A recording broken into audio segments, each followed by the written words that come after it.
Hi, I'm Joe Blyce, Oil and Gas National Practice Leader for Moss Adams, one of the audit partners there. I'm delighted today to have the privilege of hosting Mr. Jim Park. Jim's the CEO and a member of the board of directors at GeoPark, and he's done that since 2002. He's got over 40 years of experience in all phases of the upstream oil and gas business with a strong background in acquisition, implementation, and management of international products, projects, and teams in North America, South America, Asia, Africa, Europe, and the Middle East. He's got a bachelor's degree in geophysics from the University of California, Berkeley. He was a research scientist in earthquake and tectonic studies at the University of Texas. Mr. Park, welcome. Thank you for joining us. Well, thank you. Thank you. I'm here in Bogota, and I wish there was a real fireside chat because we have a cold and rainy day here today. Well, why don't you tell us a little bit about the history of GeoPark and why you chose Latin America as a focus for your operations? Okay, well, thank you. So 18 years ago, we had this crazy idea of building a oil and gas independent across Latin America. And so starting from scratch with really just a little money in our pocket, today we're now operating in 5 countries, 10 different basins. We have over 6.5 million acres. We're producing over 40,000 barrels per day, operating over 70,000 barrels per day. We have proven and probable reserves of over 200 million barrels valued at over $3 billion. We've got over 1 billion barrels of exploration resources on our acreage. In the last 12 months, our EBITDA has been 275 million, and that was with a capex of just 100 million, and our free cash flow of probably 90 million during that period.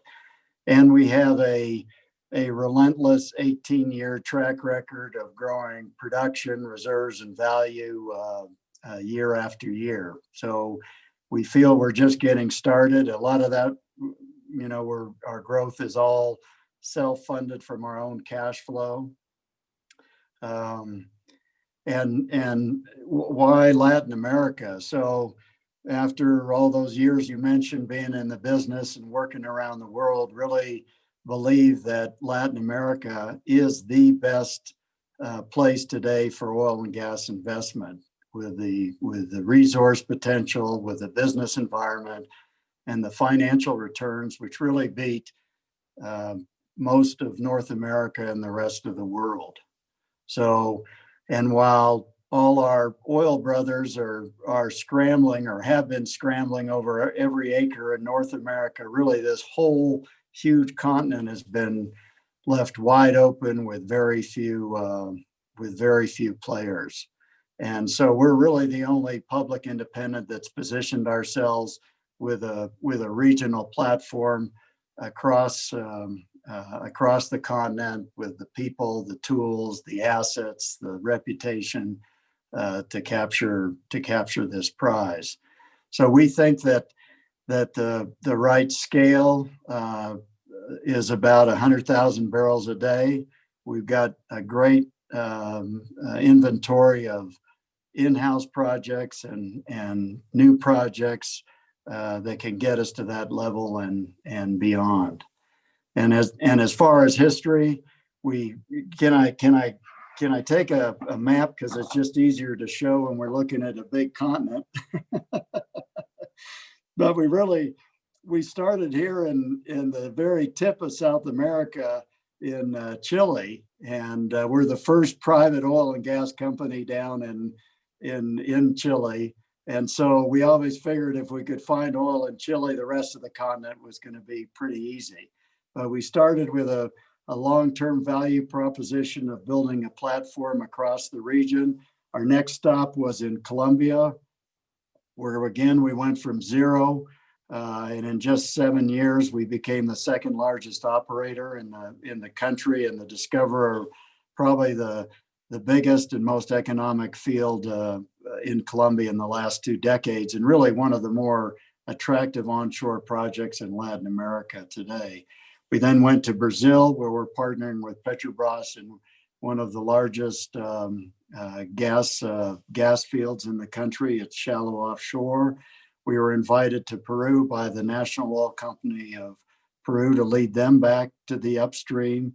We then went back to Argentina, where we had some strategic assets in the Neuquén Basin, and then just recently we've gone into Ecuador with a position in the Oriente Basin, which is a long-term strategic objective of ours, and quite interesting. So we've in this time we've really, we've got acreage, production, and projects in really some of the most prolific basins across the region, with teams that are allowing us, to operate it and give us a good position. We're on the New York Stock Exchange. We were the number one performing E&P, and from 2017 to 2019.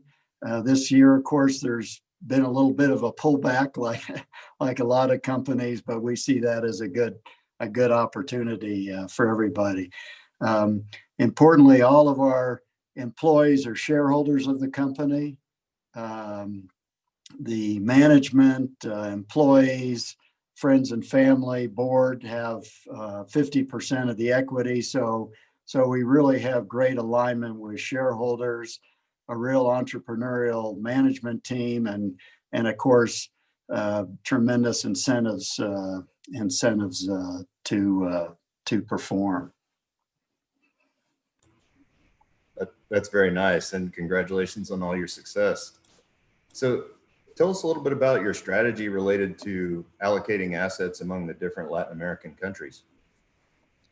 So whether it's sunny or rainy, whether it's crises or not crises, disciplined capital allocation, of course, is a really important and effective tool to manage our portfolio and make sure that the right projects get the resources they need. And so as we were, building this portfolio across the region, we've developed this pretty neat methodology where projects compete against each other. So projects in different countries, they're managed by good local teams. They can share resources with each other, but they also are competing for capital, which is a great way to really drive performance in that. It also, and so like at the end of 2019, when we were doing our capital allocation, we had over 100 projects coming from all these different countries that we could really pick and choose, and we really look at 4 different criteria. So there's technical, there's economic, there's strategic, and then there's the impact on the communities and the environment. And that when we look at those, we really can pick the cream then to allocate our capital. And that gives us tremendous flexibility, because if something happens like a pandemic, you can put on the brakes pretty quick. Also, if you have a good response or a result from something, you can also accelerate, allows you to pivot one way or the other. So it's really, and of course, that's exactly what happened this year. I think we started with a $200 million capital investment program. We were able to, we've done probably 5 different revisions to that program, driving it all the way down to $40 million. Now we've just put it back up to probably 70 to $75 million. So it gives you a lot of flexibility. Jim, what particularly drew you to Colombia? Well, so our story here really represents our general theme, across Latin America. And so here, one of the principal basins in Colombia is the Llanos Basin. And so this is a basin that's been drilled on for 75 years. The rocks have oil, all this huge amount of oil came across, has been across, going across the basin into Venezuela. And yet they're really like the same story we hear in U.S. basins. Really, there hasn't been that much exploration or development, even though it's considered a mature basin. And we were told there's nothing left to find there except little 1 to 2 million barrel fields, quickly declining, and it wasn't. So we went in there, we got a good position, and we brought a new play type. And so here, all of a sudden, we've had, we've discovered, as we said, one of the more attractive onshore projects in Latin America now. Between 800 million to 1 billion barrels of oil in place, 14 different oil fields. This is in our block, the Llanos 34 block, and it keeps, and so here with just right in the middle of this great basin, new ideas bring new oils, and we know that there's a lot more to be found in the region. And if you look at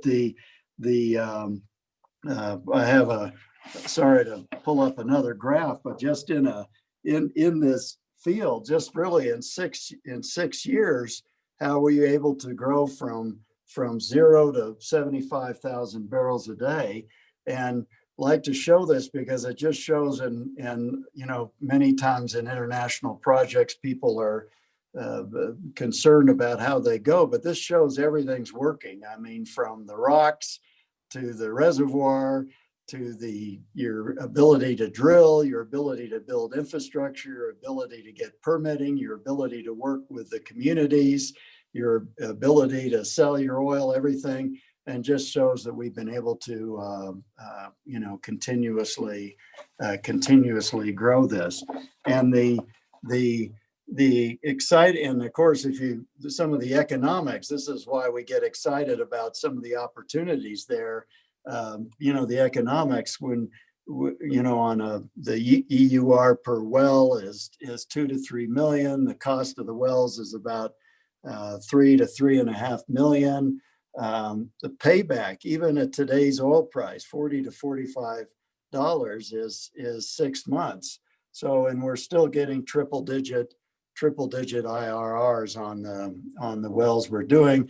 And of course, the cherry on top of the ice cream sundae is that we still have probably 100 locations in this block alone. So lots more to do on that block. And then what we did is during this in the last year, we've been quietly doing a land grab around this block. And so we've that our original block is Llanos 34 is probably 100,000 acres. We now have a 1.4 million acres all around that. So we've been able to really, I don't know, sorry to be showing pieces of paper. This is, but here's this Llanos 34 block, and we've really just slowly picked up all this acreage, and we've done it with great partners. Ecopetrol, the national oil company of Colombia, picked us to be their partner and the operator of those blocks. And of course, we're pretty honored that they picked us to operate in the place where they were born. And then we also just picked up a very attractive block. We're partners with ONGC, which is the national oil company of India, and a strategic partner of ours throughout Latin America that has a great block that already has production, and we think its potential is equal to or greater than our Llanos 34 baby. So really we have a great growth fairway secured, and lots of things to do. So we're pretty excited. We're pretty excited about that, and the opportunities that are there.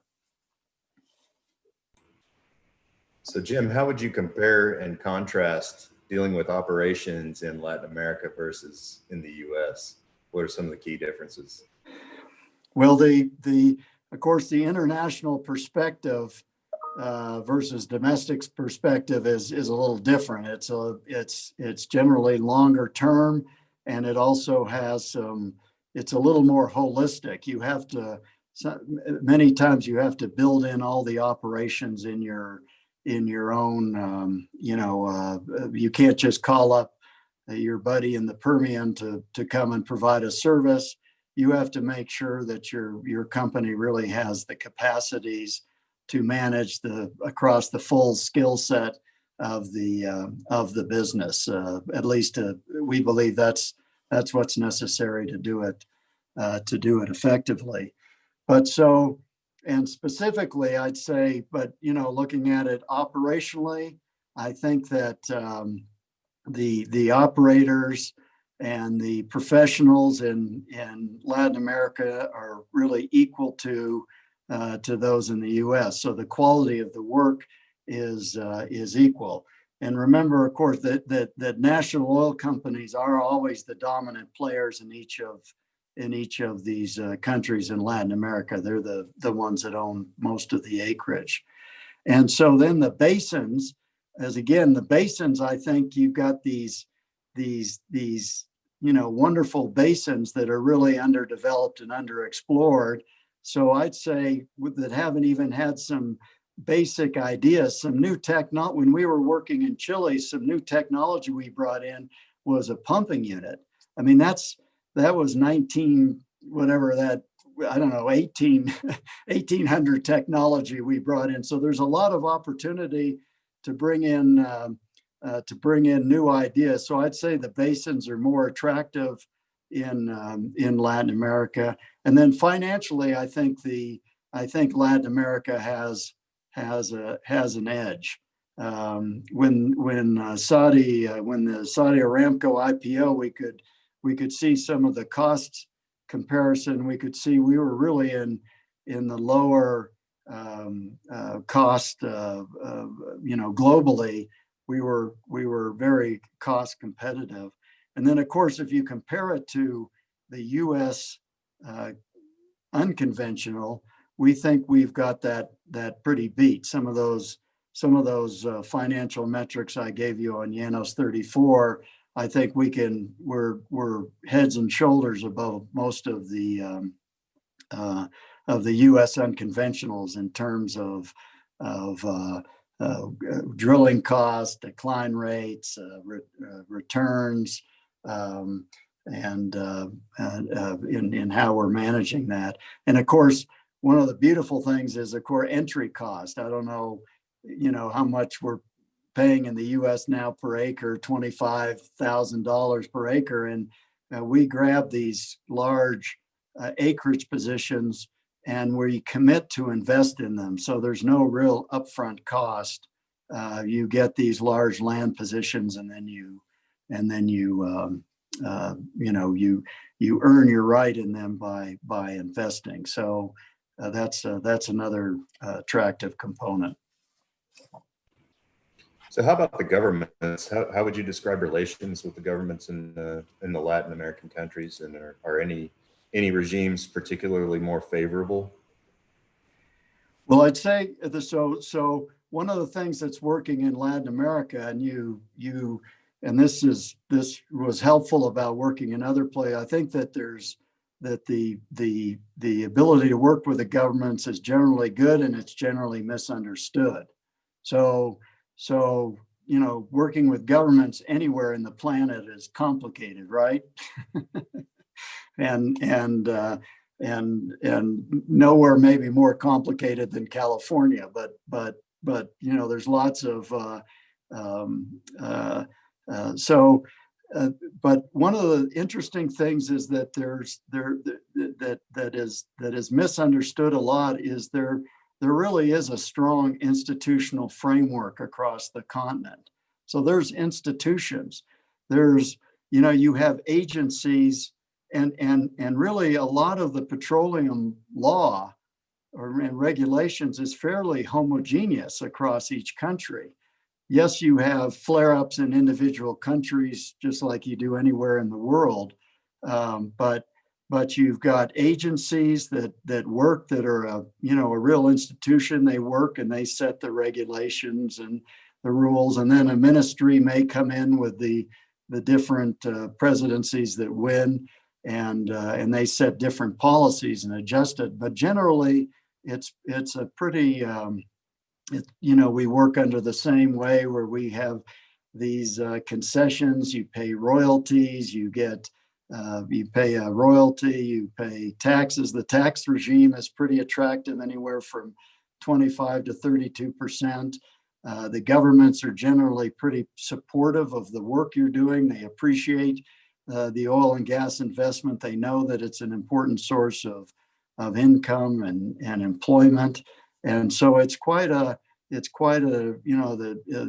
rules are transparent, and you come down. And so we find that really, even though we're working in 5 and 6 different countries, the regimes are really quite similar and easy to work in. That's great. Why don't we talk a little bit about the pandemic, and maybe tell us a little bit about the actions that GeoPark took after the outbreak of COVID-19, and tell us something about your ESG and speed initiatives. So and I could talk about speed forever, but we'll focus on what we did initially. And so, of course, we were all hit. We didn't know how big or what the duration of this was or anything, but we first moved to get people home from offices. And again, we had offices across 5, 6 different countries. We had to move them home. We had to make sure they had technology, they had computers, they had internet, all of those things. So it was really an amazing piece of work to get them connected. And the part about the field teams, of course, as we said, we need men and women to put their hands on the iron. We can't just send them home. So we had to set up a lot of protocols. We reduced the size of the team substantially so that there would be less risk of infection. We focused on key assets. We extended some of the duration of the times everybody was in the field, and we set up all these protocols. And in fact, we're the first E&P company in Colombia that was certified by Bureau Veritas for our COVID response. And we have not had any interruption from. It's been amazing, but we have not had any interruption of our production or operation by any infections or anything by the team. So we work now. One interesting component, and this gets to the international side, is you've got an operation in a part of the country, and there's a community, and there are several communities. So all of us, really, that becomes a big focus of what you have to work on, to make sure that the community knows what you're doing and knows that they're not getting infected, as well as to help provide them with everything that's needed. And we worked with the federal government, the provincial government, the local governments to provide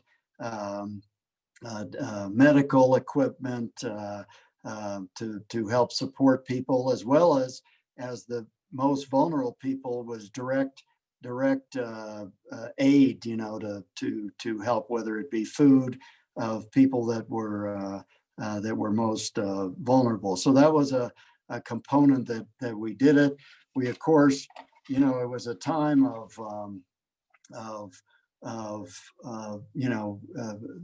bringing in new technology. There's been a lot of opportunity to do it. Everything from this fireside chat that we're having now, to new ways of, providing medical advice to the families at home, providing, and obviously increased communication, psychological counseling if necessary, but also in the field working with drones to make sure the electric grid is working, new ways of monitoring our electrical submersible pumps to make sure that they're functioning in a correct way.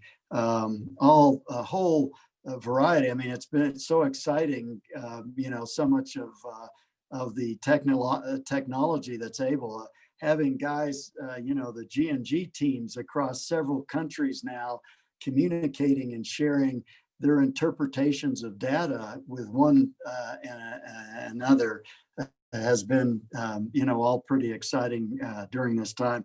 We even set up a university, a little GeoPark university we call La Plataforma, where people could take virtual tours of the different fields and blocks we had across the continent, as well as have technical training sessions. A lot of people, were interested in how to do different operations, and so that's been pretty exciting. And of course, just a tremendous amount of communication, just communicating, trying to communicate as much as possible. And we're a very hands-on, hugging company, so talking over the telephone or in videos has been hard. But I think our team has responded really. It's just been incredible. Hey, can I sign up for that tour? Yeah. My compliments to you. Sounds like your response was really thorough and very considerate. But were there any portions of the operations that were harder to adapt than others with your COVID response? Well, I think the we're oil and gas guys, right? You like to move forward, so you never like to pull back. So all of that hurts. We had to shut down 8 rigs. I mean, ooh, that hurts. We had to shut in some production. Ouch. You never like to go backwards, right? You're always wanting to go forward. But we were really, it's such with this portfolio we've got. We've got such a different fields, wells. So everything has to really look at a case by case things. Some of our biggest production in this new block we picked up, CPO5 in Colombia. The break even costs are $6 to $7 a barrel. Our big fields in just north of that in Llanos 34 are between $15 and $20. So we're in pretty good shape with those. And if anything was, of course, higher than that, then we could shut it in. The complex part probably was what I mentioned, is having to make sure you take care of these communities, and make sure, because they're nervous. Gosh, they see the new crew come in. Are they bringing in illness into the community or not? So that was complex and takes it still takes a lot of work to make sure we're managing that correctly. Well, thanks for that, Jim. So moving on to some cash and business operations things. Earlier you talked about adjusting your development budget downward and then back upward. But what other things have you done to adapt your plans to this commodity price environment? So we're GeoPark was born in a crisis. It seems there's always a crisis, whether it's a global crisis, financial, or an industry crisis, or a local political crisis. So we're always adjusting, and fortunately, the team is really used to it. There's not a panic. There's really an incredible focus on what needs to be done. For instance, we set out immediately what the principles were, what our principles of how we're going to attack this, and then, our short, medium, and long-term approaches, and by medium and long, it was more like, next month, and then, 2 months, not way down the road. So we did, as we said, we shut in production. We drove, obviously cash preservation was important, and that's an important risk management tool, and we really worked on that. We started it in March. We had about $166 million of cash, and today we have about the same level, maybe $167 million in cash. So we did pretty good saving that. We beat down every cost, and we've done this before. I mean, we even call the New York lawyers and say, okay, it's time to lower the fees. So at every single line item in the company is worked on to reduce that. We put the brakes on our capital expenditures, so 85% down. We dropped production and operating costs by 55%. And on a per barrel basis, operating costs dropped over 25%. G&G dropped 20%. So everything down, and so a full range of about $300 million of savings were implemented just almost instantaneously. And then, of course, once prices start strengthening a little bit, we we're able to ratchet things up. We've got drilling rigs back in the field. We got 3 drilling rigs, 2 workover rigs now. So we're already back in action. We move pretty quick. As far as along with the cash preservation and making sure that we had safety nets and everything else, we did an oil prepayment facility, which we haven't drawn on, but for $75 million. We also have about $140 million in uncommitted credit lines. We have a long-term debt profile, so no principal payments until the end of 2024, and S&P and Fitch just reaffirmed our long-term rating at corporate rating at B+. We also were very used hedges a lot to protect the base oil price. I think in the first half of 2020, we probably had a cash gain from that of $14-15 million. And we also tried some innovative hedging where we hedged the Vasco. I think we're the first person to actually hedge the Vasconian differential, which is the difference between Brent and the Colombian oil price. So that was effective in making sure we had a good base underneath us all the time. Thanks for that. I'm sure I'm not alone, but I'm looking forward to the day when we've got vaccine and healthy people and we're not afraid to reopen all the businesses. But thinking about when we establish and when we enter the new normal, where do you see the oil and gas industry going from here? And how do you think GeoPark will adapt? So yeah, that's really, it's pretty exciting. So I mean, obviously we're going through I can't say the words, I don't think we're allowed to say the words, but whatever we're going through now. But really, there's been this transformation, right? Our industry is going through an incredible transformation. It has been for some time. There's great public and government pressure against us in certain aspects of it. There's investor skepticism based on lots of things. So there's been this movement. There's been a transformation is underway. Whether you want to call it the energy transition or not, but there's new energy sources that are going to compete with us for a variety of reasons across the thing. So this this is happening, and this has been moving, and we're really, if we look at we had a recent board meeting and pulled out some of our priorities that we had set for in January for the management team to really work on. Really, a lot of those things, we're still going in the same direction. We just didn't know it was right now, so everything has been accelerated a tremendous amount.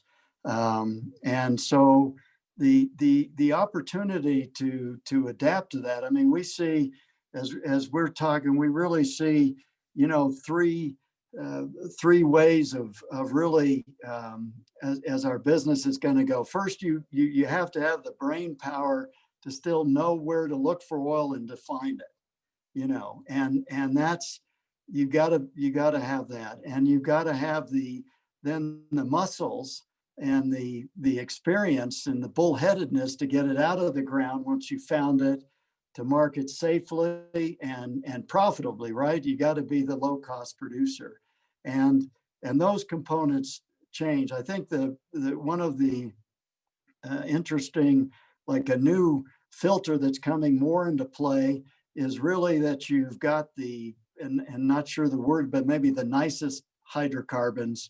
That is, you're really, that the impact of your operations on the environment or in the communities where you're working is preferable than somebody else's. And so, but if you can meet those filters and really succeed at each one of them, you have an incredibly exciting future. I mean, oil and gas is going to remain a part of the energy mix for many decades to come, in needing to provide affordable energy to mankind. So if you can be the one that can provide those hydrocarbons in that way, where you can find it, you're the low cost producer, you can manage through volatility, and you have less of an impact, and you're creating real tangible value, then you have then it's an exciting opportunity. There's the industry is going to divide more and more, where the winners, the guys that can do that, are have a wide open field, and the guys that can't are going to go down pretty fast. So we've been working on many of those issues a lot, and we've got more to do, more to learn. And anytime there's any of these pressures on our industry, we've responded in amazing ways and found that, gosh, we really can be better on the other side. So I think there is a huge change. That this change that has been coming is still coming, and we're really excited about what's going on. We are making big changes. We're taking advantage of this crisis to really do all the house cleaning that we knew we should have done. Sometimes you delay it a little bit. So we're taking all of those measures now. And I think we've even reordered our business model a little bit, just to emphasize still the same pillars we've had, but just reordering them and re-emphasizing them. And I think it's going to be real exciting coming forward. So our team is really pretty energized about this, about attacking in this new way and all of these, opportunities. Well, that's great, Jim. I have to say thank you. This conversation's been really energizing for me, and I appreciate your candid and informative remarks. And thank you very much for joining us. Well, I appreciate, I'm sorry we're not sitting in front of a real fire somewhere and having this conversation, and because I'm sure we could expand a lot more, but really appreciate you and appreciate Intercom inviting us to participate.